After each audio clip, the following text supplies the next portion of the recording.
بسم الله الرحمن الرحيم.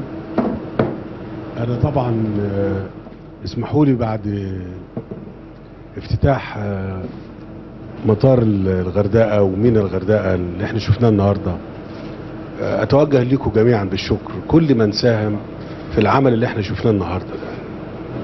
واسمحوا لي أكد على مجموعة نقاط، يعني واحنا بنتكلم على المشروعات اللي بيتم تنفيذها. مهم قوي ان احنا نوضح للناس عشان ما يبقاش فيه، يعني يبقى الامر واضح بالنسبه لهم. لما نيجي نتكلم على 3400 كيلو طرق، هتلاقي وزاره النقل بتتكلم في حجم معين اللي هي بتعمله بس، وانتوا بتتكلموا في حجم معين اللي انتوا بتعملوه بس. لكن مهم قوي ان احنا نقول للناس ان الطرق اللي بتتعمل دي مواصفاتها كده وتكلفتها كده، والشركات المدنية مهم قوي ان الناس تعرف ان كل الشغل اللي بيتعمل ده مش كله بيتعمل غير باكتر من 90% منه بان احنا، وده مهم ان احنا نعرفه كلنا كمصريين بصراحة. القوات المسلحة حتى لما تكلف بمهمة انها تنفذ مشروع، هي وانا قلت الكلام ده قبل كده في اللقاء بتاع افتتاح مجمع الجلاء، بقول ان هي بتبقى عبارة عن بتسيطر فقط، بتنظم فقط عمل الشركات المدنية اللي بتقوم بتنفيذ هذه المشاريع. ده ليه بقوله؟ عشان الشغل اللي بيتم او العمل اللي بيتم في جميع انحاء الجمهورية، سواء القوات المسلحة بتقوم بالاشراف عليه او الوزارات بتشتغل من خلال اجهزتها، انا عايز اقول ان اللي بيقوم بده شركات مصرية بعمالة مصرية. كان مهم قوي ان احنا واحنا بنتكلم على الطرق نقول الطرق دي قد ايه وتكلفتها كام اجمالا بقى، عشان لان المهندس ضاحي هيقول الرقم اللي هو هتقوم بيه وزارة النقل بس، لكن الاجمالي بتاع الموضوع لا مش 19 لا 34 مليار جنيه، مش كده؟ في غير يا فندم الطريق الاسماعيليه العوجه 2 مليار. انا اقصد اقول يعني على كل حال ان الناس تبقى عارفه ان الموضوعات دي هتتكلف الثمن ده، دي واحد. ثم الوقت احنا هنخلصهم امتى؟ لان احنا دايما بنجدد التزامنا مع الناس بان احنا بنقول توقيتات، التوقيتات دي ملزمه لينا. يعني حتى الطرح بتاع مشروعات التطوير بتاع الأدبية والسفاجة امتى هنعمله؟ يعني بنقول الكلام ده، لو مش هنعمله ما نقولوش. وبعدين ايه، اوعى تقول لي الموضوع هيخلص 4 سنين و5 سنين، ما ينفعش. احنا بنتكلم على سنة 2 3 بالكتير، بنعرض مشروعات تخلص في نقول ده. انا هقول مثال، لما اتطلب مننا ان احنا نروح نشتغل او نفتتح ونحط حجر الاساس في ميناء دمياط، قلت لهم لا.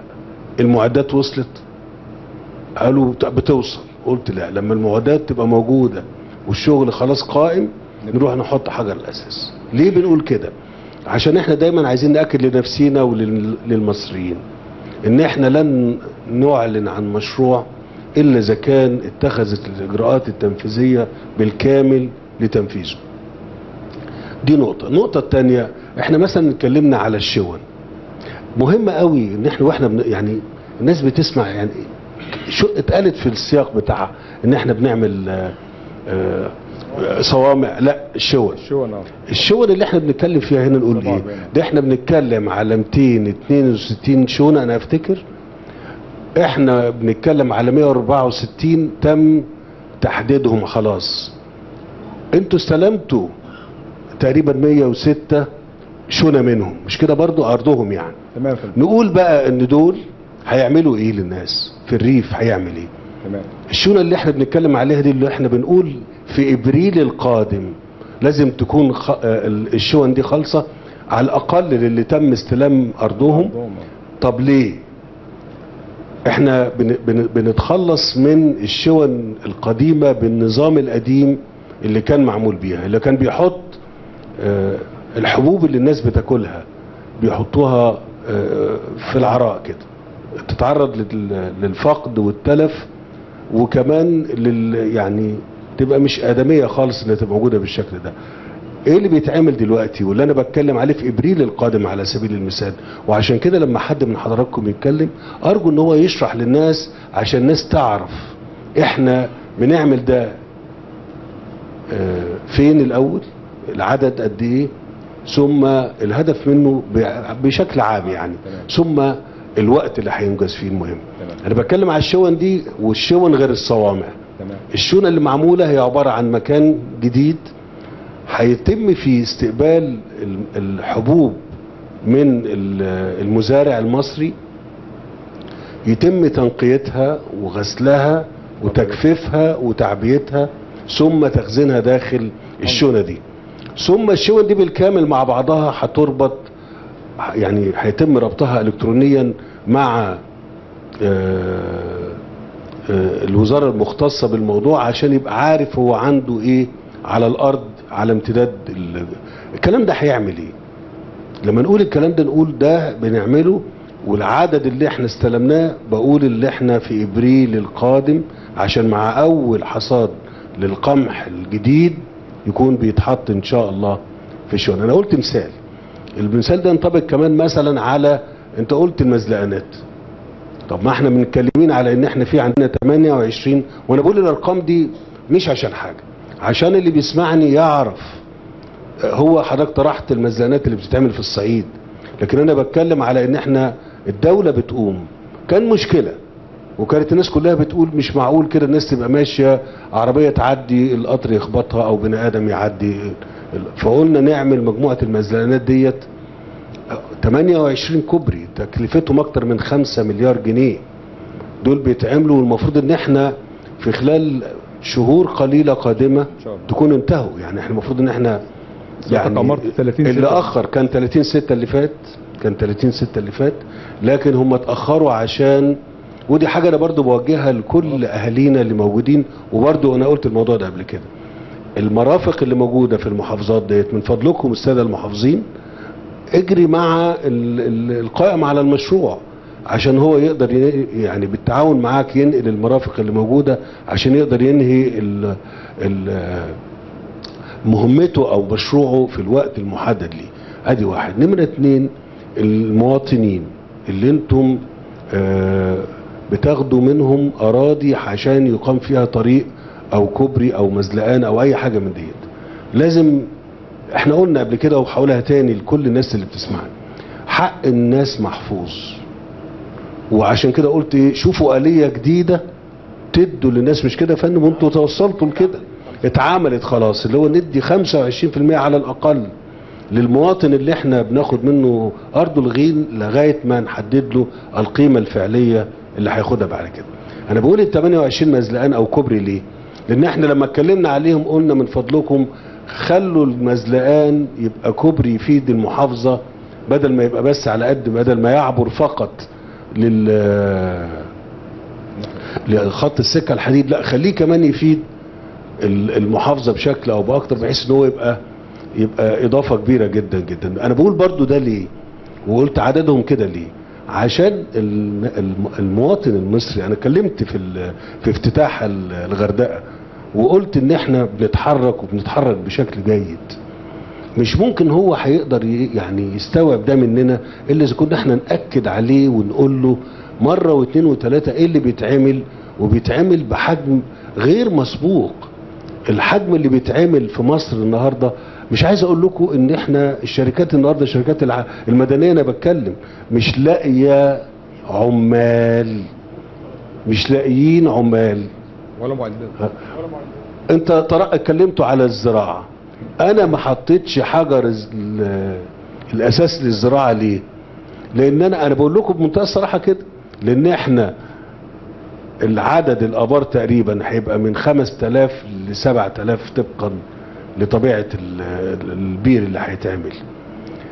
وانا قلت برضو الموضوع ده قبل كده في افتتاح المجمع جلا، قلت ليس لدينا حجم يكفي حتى بدخول القوات المسلحه ان احنا نقدر نعمل الكلام ده في ايه؟ في سنه.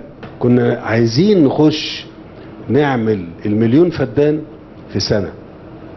فبرضه ما اعلناش على ان احنا، رغم ان في شغل شغال دلوقتي، في عمل انا عارف، في عمل بيتم النهارده في الدوله لصالح ده، لكن احنا ما اعلناش عنه للناس كالتزام من الدوله بان احنا سننجز المليون فدان دول خلال سنه او اكتر حتى لسه، لان احنا اتبعت تجاب معدات من الخارج عشان حفر الابار، لان زي ما بقول لكم على الاقل من 4000 او 5000 بير مطلوبين يتعملوا، وكل الشركات اللي موجوده بما فيها القوات المسلحه ووزاره البترول لن تستطيع ان هي تنفذ المهمه دي في سنه، لكن احنا بنضغط وبنتحرك عشان نعمل ده، عشان نقدر يبقى المليون فدان دول اللي احنا خطوه اولى يكون بفضل الله سبحانه وتعالى بنعملهم.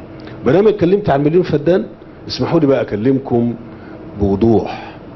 احنا عاملين مزرعه، او كان في مزرعه معموله عشان نكون صادقين مع انفسنا، اسمها مزرعه الامل في الاسماعيليه، ودي كان فيها حوالي 4000 فدان.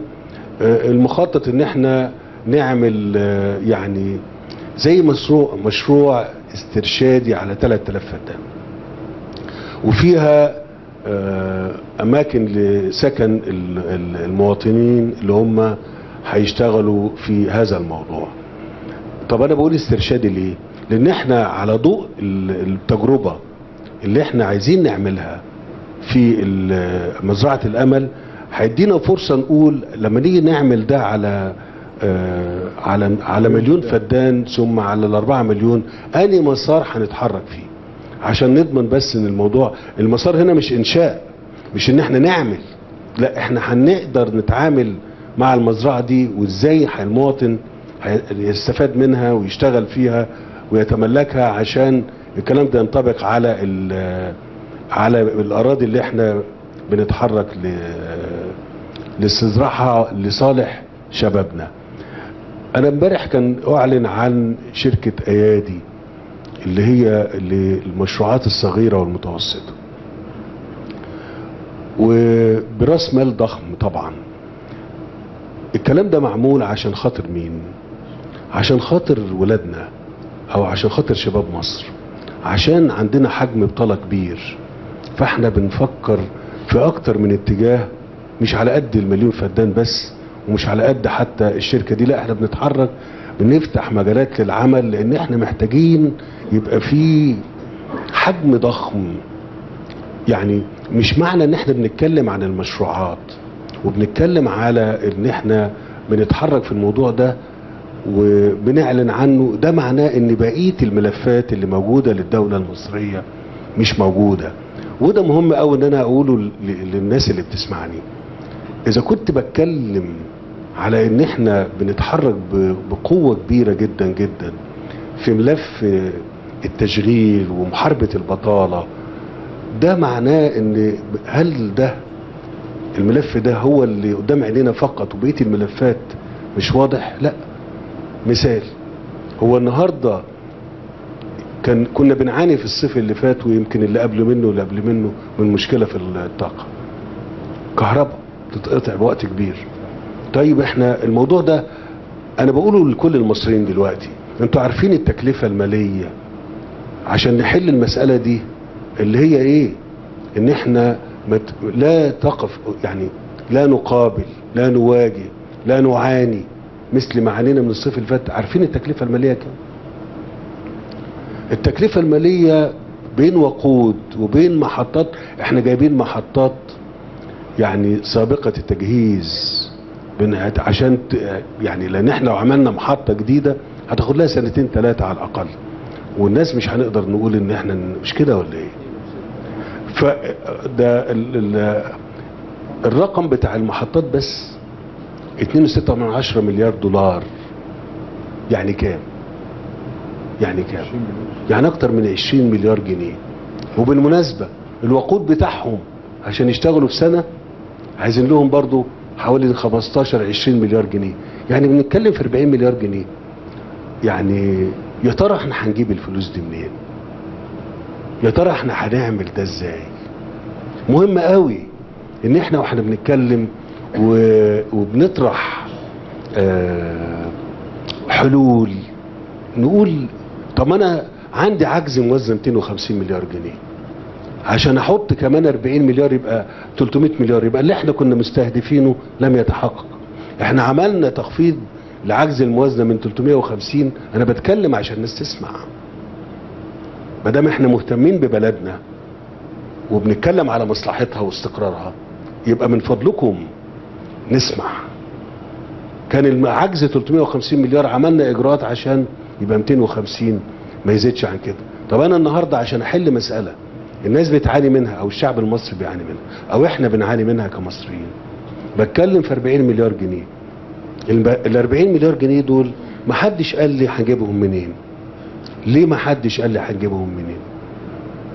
من فضلكم الحلول مش بالورقه، مش في مقاله بتتكتب، لا، الحلول ده هم، الحلول ده هم وسهر وفكر وتحرك عشان نحل مسألة. وانا بقوله كده مش بقوله غير للمصري البسيط، انا بتكلم الكلام ده للمصري البسيط، بقول له اوعى، انتوا حطيتوا الامانة في رقبتنا، واحنا بنحاول بفضل الله نبقى مخلصين وامناء وشرفاء تجاه الامانة ديت. احنا مش هنضيعها بفضل الله سبحانه وتعالى، وانتوا معانا. وانا بقول تاني، وانتوا يا مصريين معانا. انا بطرح الكلام ده بس دلوقتي لكم عشان اقول لكم اطمئنوا، اطمئنوا.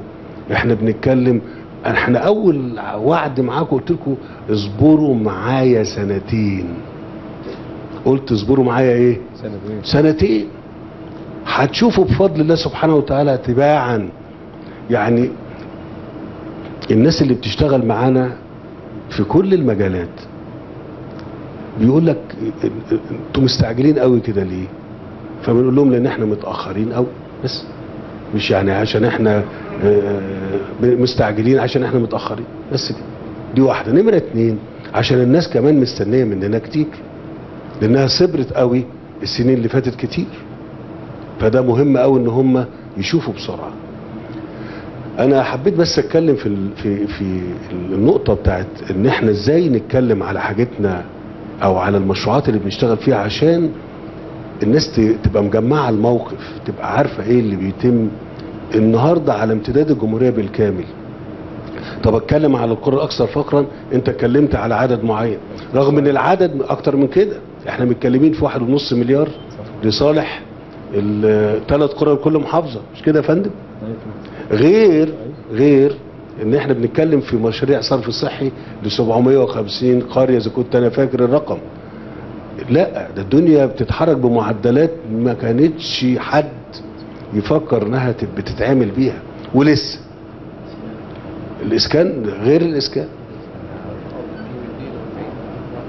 يعني معالي رئيس الوزراء بيقول لي احنا شغالين في 400 مليون على الارض دلوقتي، 240 من 250 ما تفرقش كتير.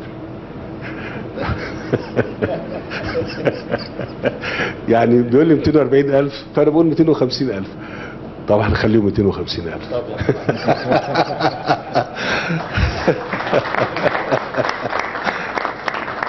انا عايز اقول لكم ان خلال الايام القليله القادمه المفروض ان احنا هنحط حجر الاساس ل3 مشروعات كده بسرعه، اللي هو اسماعيليه الجديده، رفح الجديده، ورفح الجديده برضو، والمزارع السمكيه.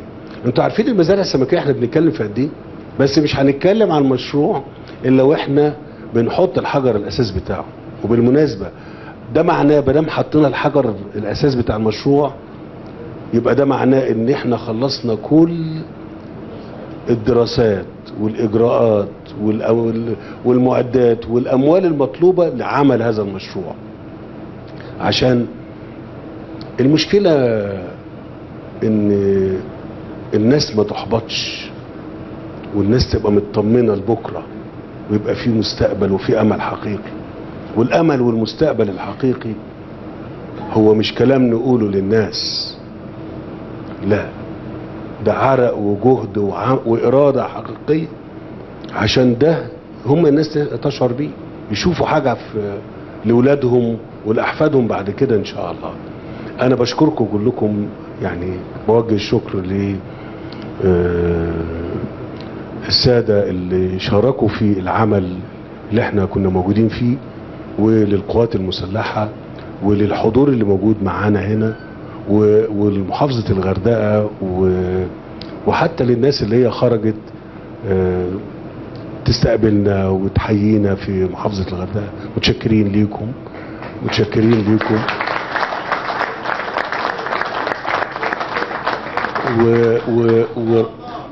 وربنا يحفظ بلادنا من أهل الشر، ربنا يحفظ بلادنا من أهل الشر. شكرا جزيلا، وتحيا مصر، تحيا مصر، تحيا مصر، تحيا مصر. سلام عليكم.